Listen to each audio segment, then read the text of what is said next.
하나님의 말씀을 배워나라 말씀의 제목으로 함께 말씀을 나누겠습니다. 오늘 함께 읽은 에스겔 37장은 우리가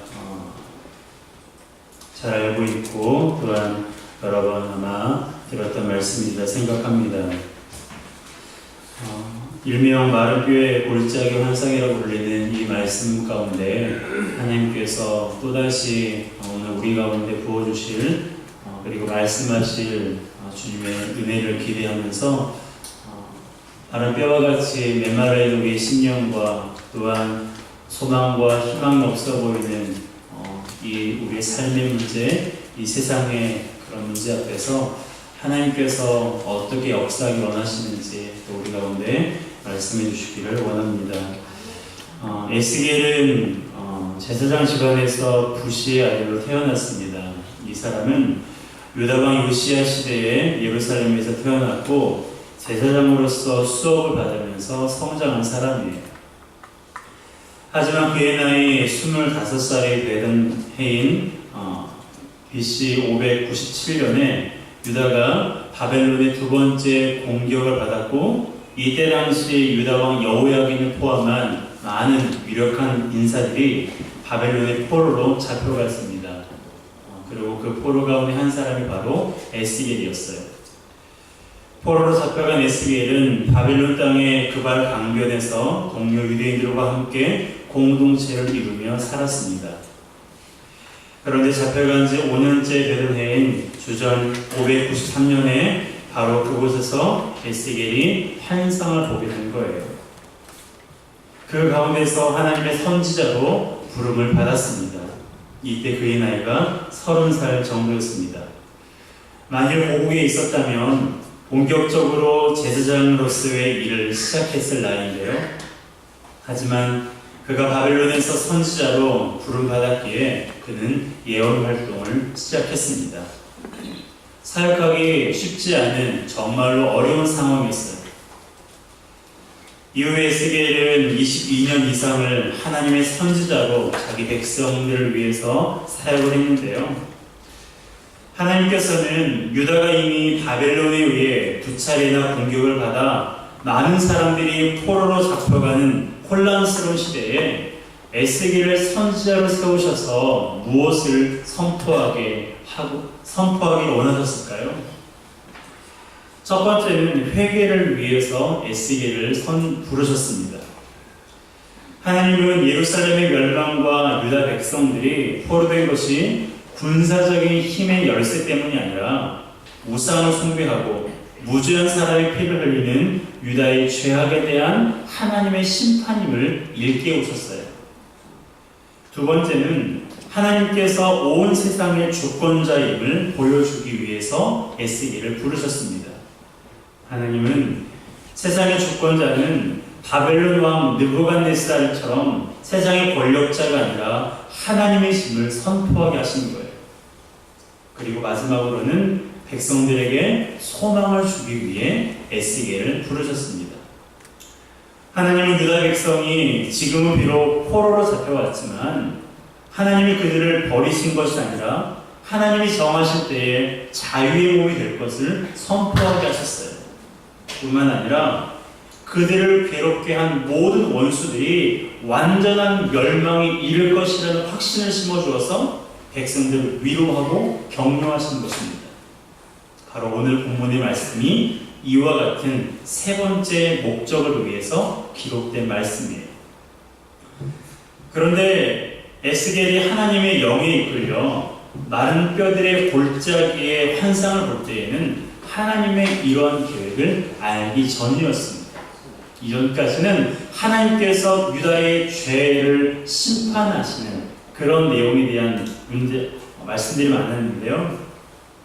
본문 1절은 여호와의 권능이 에스겔에게 임해서 그를 골짜기로 데리고 갔다라고 기록하고 있습니다. 1절입니다. 함께 읽습니다. 여호와께서 권능으로 내게 임하시고 그 신으로 나를 데리고 와서 골짜기 가운데 두셨는데 거기 뼈가 가득하더라. 여기에 여호와의 권능이라는 말이 있는데요. 히브리 원문에는 여호와의 손으로 기록되어 있습니다. 영어 성경에도 마찬가지예요. 즉 여호와의 손이 에스겔을 인도하여 골짜기로 데리고 간 것입니다. 여러분, 하나님의 손 하면 어떤 이미지가 떠오릅니까? 하나님의 손 하면 평안, 능력, 승리, 그런 이미지가 떠오릅니다. 저도 마찬가지예요. 그래서 저는 기도할 때 하나님 당신의 선한 손으로 나를 도와달라고 하나님 앞에 자주 기도합니다. 하지만 하나님의 손이 에스겔을 이끌고 간 곳이 어디라고요? 마른 뼈들이 가득한 음침한 골짜기였어요.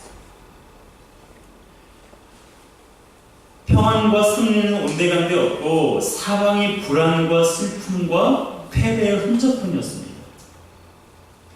희망이라고 하는 도저히 찾아볼 수 없는 그 땅에 하나님께서 여호와의 손이 데리고 가시는 거예요.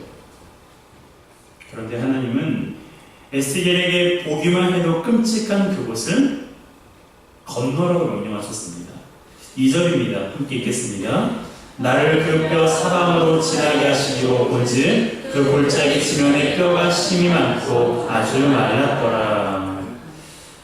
에스겔이 골짜기를 건너면서 뼈들을 좀 더 가깝게 볼 수 있었습니다. 먼 발치에서 뼈를 본 것이 아니라 바로 자기 코앞에서 뼈를 보고 있는 거예요. 가까이에서 본 뼈들의 모습은 보기보다 심각했습니다. 엄청난 수가 있었고 그 모든 뼈들이 한결같이 말라 있었습니다. 완전한 백골 상태였죠. 이것은 죽은 지 꽤 오래되었다는 것을 의미합니다. 비록 환상 중이지만 이 뼈들을 본 에스겔의 그 꿈이 결코 달콤하진 않았을 겁니다. 우리 꿈속에 그 수북한 마른 뼈에 그 골짜기 있다라면 우리도 아마 꿈속에서라도 뒤집작거리며 식은땀을 흘렸을지 모릅니다. 에스겔 또한 이곳을 빨리 지나가고 싶었을 거예요. 하지만 하나님께서는 생각지도 못한 질문을 에스겔에게 던지셨습니다. 그 질문의 내용이 무엇입니까? 인자야, 이 뼈들이 능히 살겠느냐라는 거예요. 인자야, 이 뼈들이 능히 살겠느냐. 성경에 쓰는 인자라는 말을 보통 두 가지 의미로 사용합니다. 하나는 단순히 사람의 아들, 사람을 가리키는 거고요. 또 하나는 하나님이시면서 또한 사람의 육신을 입고 오실 예수 그리스도를 예시하고 있습니다. 여기에서는 전자의 의미로 사용되고 있는데요. 특히 에스겔에게는 에스겔서에는 인자라는 말이 93번이나 언급되는데 모두 전능하신 하나님의 위엄 앞에 연약한 인간의 모습을 묘사하고 있습니다. 그러한 연약한 존재인 에스겔에게 하나님께서 물으시는 거예요. 인자야, 이 뼈들이 능히 살겠느냐? 이 질문은 저와 여러분들에게도 주님께서 던지고 계십니다. 사랑하는 성도들아, 이 뼈들이 능히 살겠느냐?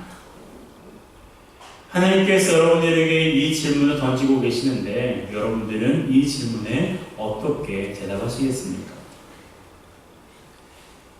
백골과 같이 인간적인 방법으로는 도저히 해결될 기미가 보이지 않는 현실 앞에서 하나님을 묻고 계시죠. 나의 가족이 수십 년 기도해도 구원의 반열에 서지 못하는 상황 가운데에서 하나님께서 지금 이런 질문을 하고 계시는 거예요. 내 마음의 아픔과 육신의 질병이 오랫동안 나를 괴롭게 하고 있는 상황에서 하나님은 지금 우리에게 이렇게 묻고 계시는 거예요. 이 뼈들이 능히 살겠느냐? 이 질문에 우리 중에 한 사람도 하나님, 아니요, 살 수 없어요. 그건 불가능해요. 라고 말하는 분이 없기를 주님의 이름으로 축복합니다.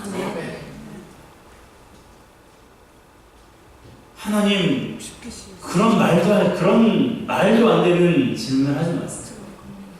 어떻게 그 상황이 변하고, 어떻게 그 사람이 변화되어 예수 그리스도를 믿고, 어떻게 이런 절망적인 상황이 소망적인 상황으로 바뀔 수 있습니까? 하나님 그것은 불가능합니다. 하나님 차라리 포기할래요. 라는 이러한 말들이 우리 중에 한 사람도 없었으면 좋겠어요. 아멘. 에스겔처럼 말입니다. 그는 골짜기에 수북히 쌓여있는 마른 뼈대를 보고 있음에도 불구하고 아니요, 할 수 없어요, 절대 안 됩니다 라고 대답하지 않았습니다. 그는 믿음을 가지고 말했어요. 뭐라고요? 주께서 아시나이다. 아멘. 3절입니다. 함께 읽겠습니다. 그가 내게 이르시되 인자야 이 뼈들이 살겠느냐 하시기로 내가 대답하되 주 여호와여 주께서 아시나이다. 따라합시다. 주 여호와여 주께서 아시나이다. 여러분, 여호와라는 뜻은요, 스스로 계신 분이라는 뜻이에요. 아멘. 스스로 존재하신 그 하나님이여 당신이 아십니다라고 에스겔을 고백하고 있는 것입니다. 주 여호와여 주께서 아시나이다. 이것은 인간적인 안목에서는 불가능한 일이지만 하나님께서 원하시는 일이라면 가능합니다라는 고백이에요. 아멘. 오직 하나님만이 그 일을 가능하실 수 있는 유일한 분입니다라는 믿음의 고백입니다. 에스겔은 도저히 희망이 보이지 않는 상황 속에서도 하나님의 전능하심을 의심하지 않고 굳게 믿는 거예요. 여러분, 이것이 믿음입니다. 나는 할 수 없지만 하나님은 하실 수 있다는 것이 믿음이에요. 한동안 한국교회 안에 이런 말을 자주 사용할 때가 있었습니다. 한번 스크린을 보실래요? 임파서블과 아임파서블이 있습니다. 임파서블, I와 M 사이에 어퍼스트로피만 그으면 임파서블이 아임파서블이 된다라는 이 말이 한동안 유행처럼 번졌어요.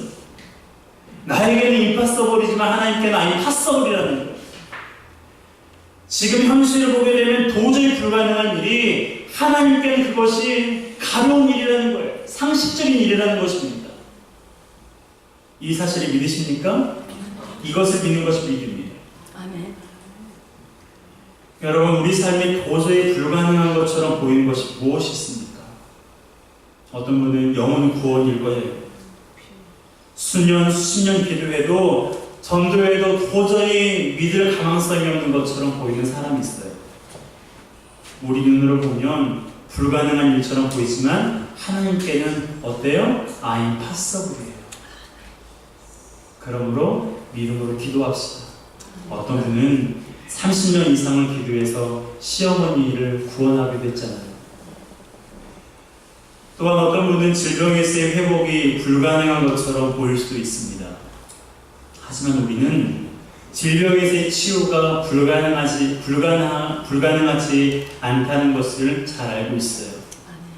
예수님께서 12년 동안 혈루병으로 고통받은 여인을 낫게 해주셨고 38년 동안 중풍병으로 누워있던 병자를 고치셨어요. 더구나 죽은 나사로를 예수님께서 살리셨습니다. 그들을 치유하신 주님께서 우리의 영과 육의 질병을 치유하지 못하실까요? 그 일은 단순히 성경에서 2000년 전 저 유대 땅에서나 일어난 일입니까? 그렇지 않다는 거 아십니까? 그 주님은 2000년 전에 유대 땅에 계신 분이 아니라 지금도 살아 역사하셔서 내 마음속에 우리와 영원히 함께 하신 분이라는 사실을 우리는 잘 알고 있습니다.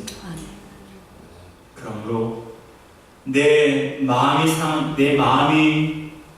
상함과 육신의 질병이 깊을지라도 그 고통 가운데서 헤매지 말고 그 고통 가운데서 나를 구해 주시기를 위해 치유해 주시기를 위해 하나님 앞에 기도하시기를 바랍니다. 하지만 우리가 기도해도 육신의 질병이 치유되지 않을 때도 있어요. 우리가 너무나 잘 알고 있는 사도 바울도 그랬잖아요. 그 몸에 가시가 있다라는 고백했습니다. 그 가시가 무엇인지는 정확하지 않지만 그가 육신의 질병을 위해서 하나님 앞에 3번이나 간절히 기도했어요. 3번 기도했다는 것은 그가 전심을 다해서 하나님 앞에 기도했다는 것을 말합니다. 그때 하나님이 사도 바울에게 뭐라고 말씀하십니까? 너의 은혜가 너에게 족하다는 거예요. 내가 너에게 지금까지 베풀어주는 그 은혜가 너에게 충분하다는 거예요. 더 이상 그런 거 구하지 말라는 거예요. 하나님께서 고치실 능력이 없어서 그러신 것이 아니라 그 가시를 통해서 사도 바울을 낮추시고 사도 바울을 더욱더 귀하게 사용하기 위해서입니다. 우리도 마찬가지예요. 하나님 저 사람 질병을 고쳐주시는데 왜 저는 고쳐주지 않습니까? 하나님 왜 저 사람의 상황을 역전시켜 주시는데 하나님 아직도 저는 이 상황 가운데 머무르고 있습니까? 그럴 수 있다는 거예요. 누구를 위해서? 하나님의 영광을 위해서요. 주 여호와여 주께서 아시나이다 라고 말한 에스겔의 믿음의 고백이 그것을 증명하고 있습니다. 희망이라고는 티끌만큼도 찾을 수 없었던 그 마른 뼈의 골짜기에 놀라운 일이 일어났어요.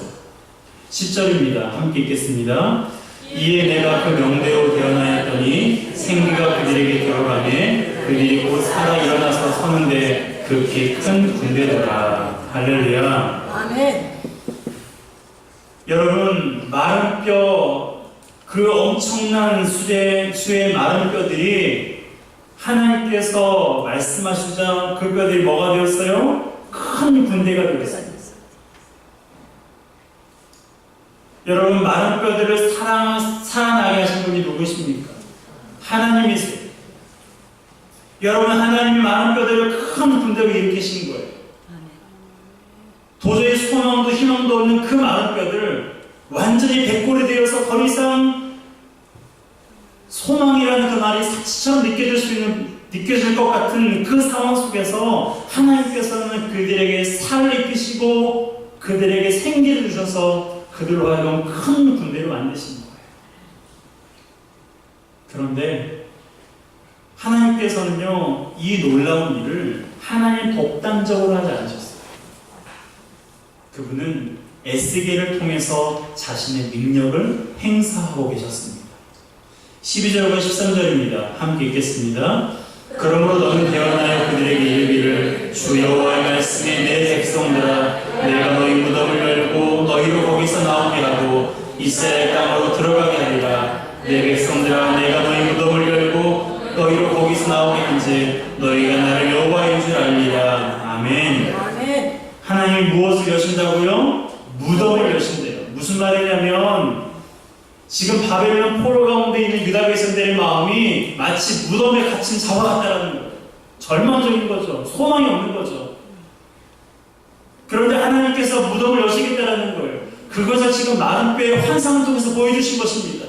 너희는 지금 상황을 보면, 상태를 보면 전혀 소망이 없지만 내가 너희 문을 열어서 너희를 그곳에서 내가 구원할 거다.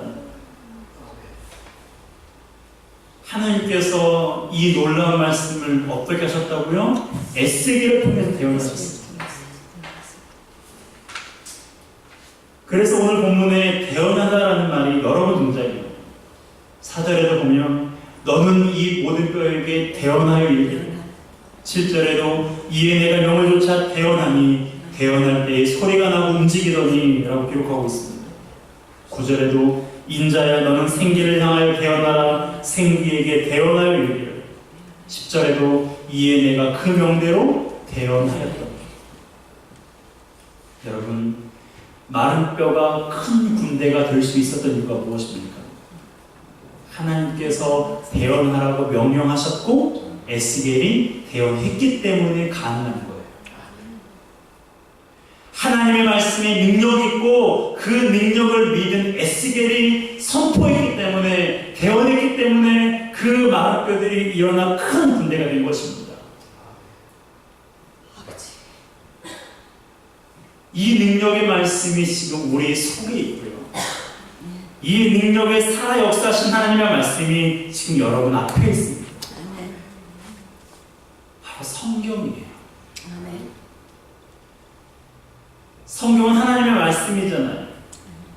하나님께서 40여 명의 사람들이 마음을 감동시키셔서 1600년에 걸쳐서 기록한 것이 바로 성경입니다. 하나님의 말씀입니다. 여러분 역사적으로 보게 되면 이 성경을 없애기 위해서 그리고 성경을 읽지 못하게 하기 위해서 수많은 시도가 있었습니다. 이 성경을 지키기 위한 수많은 순교자들도 있었어요. 하지만 그것은 불가능한 일이었습니다. 왜냐하면 성경을 기록하게 하신 분이 하나님이셨고 세상 모든 사람이 성경을 읽게 하시겠다고 계획하신 분도 하나님이셨기 때문입니다.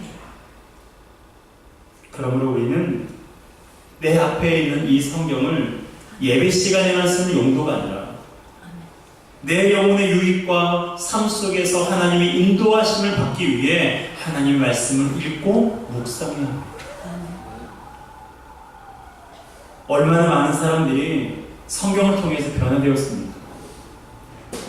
얼마나 많은 사람들이 그가 하나님의 말씀을 통해서 변화되어 하나님께 멋지게 쓰임받고 있는지 우리는 잘 알고 있어요.